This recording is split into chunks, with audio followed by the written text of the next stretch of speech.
खुलुमबाय आं माइनाव बसुमतारी गिबियावनो बर'रादाब नायगिर नोंथांमोनखौ आंनि चेनेलाव बरायबाय लोगोसे गोजोन फुंबिलिनि गाहाम हामलायथि बावहरबाय नोंथांमोननि थाखाय लानानै फैबाय आं गोदान मोनसे रादाब नोंथांमोना भिडिअखौ अननानै जोबजासिम नायलांदो। दिनैनि गिबि खौराङाव दङ चिरां पुलिस बिफाननि मोनसे गेदेर जाफुंसारनाय।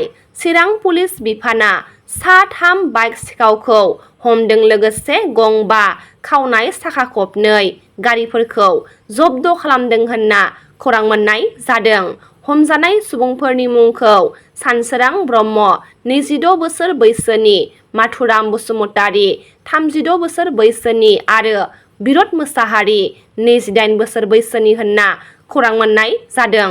खौरां मोननाय बायदिब्ला चिरां पुलिस बिफाना फोरमायदों दि हानजानि गोबां गुबुन गुबुन सोद्रोमाफोरा दासिमबो खारखोमानानै दङ आरो थाबैनो बिसोरखौ हमनो नाजागासिनो दङ होनना पुलिस बिफाना फोरमायथिदों। गोलाव सम हाबा मावबोनायनि उनावबो दानबान्था मोनैनि गोख्रों अजद होदों अल BTC फिक्स पे इमप्लयि एस'सिएशनआ।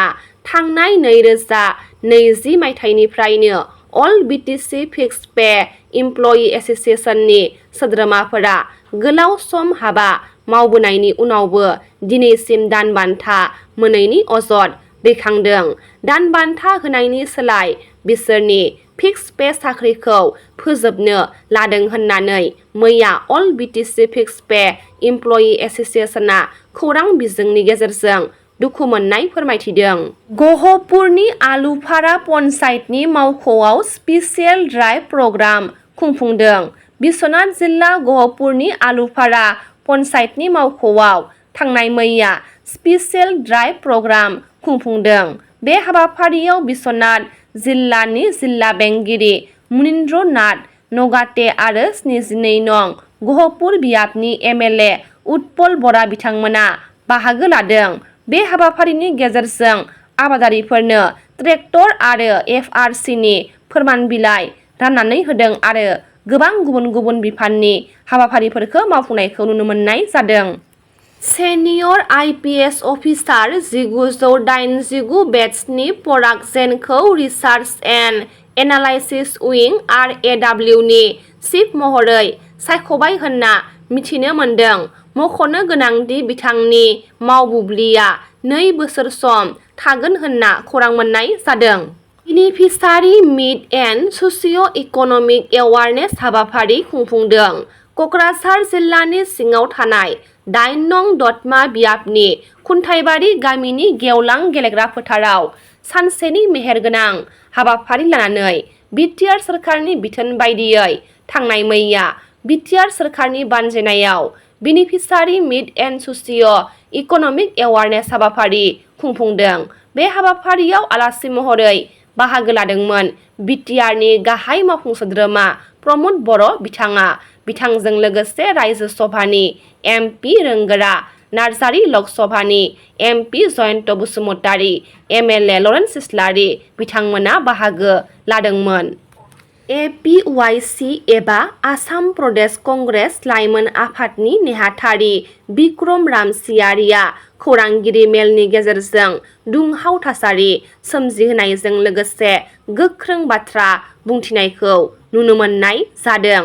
BKWSC एबा बर' कछारी अनसाय गाव हायुङारि खुंथायनि इलेक्शना जायाबा मा जागोन बायदि गोख्रों बाथ्रा बुंथिनायखौ नुनो मोनदों।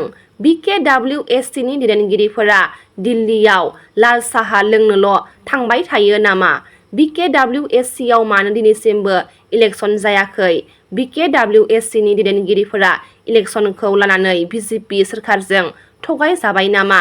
बायदि गोख्रों बाथ्रा बुंथिदों आसाम प्रदेश कंग्रेस लाइमोन आफादनि नेहाथारि बिक्रम रामसियारि। मख'नो गोनांदि मिसिं काउन्सिल, देउरि काउन्सिल, राभा हासं काउन्सिलजों समान जोंनि BKWSC एबा बर' कछारी अनसाय गाव हायुङारि खुंथायनि इलेक्शना जायाब्ला मा जागोन होननानै गोख्रों बाथ्रा बुंथिदों बिक्रम रामसियारिया खौरां मेलनि गेजेरजों।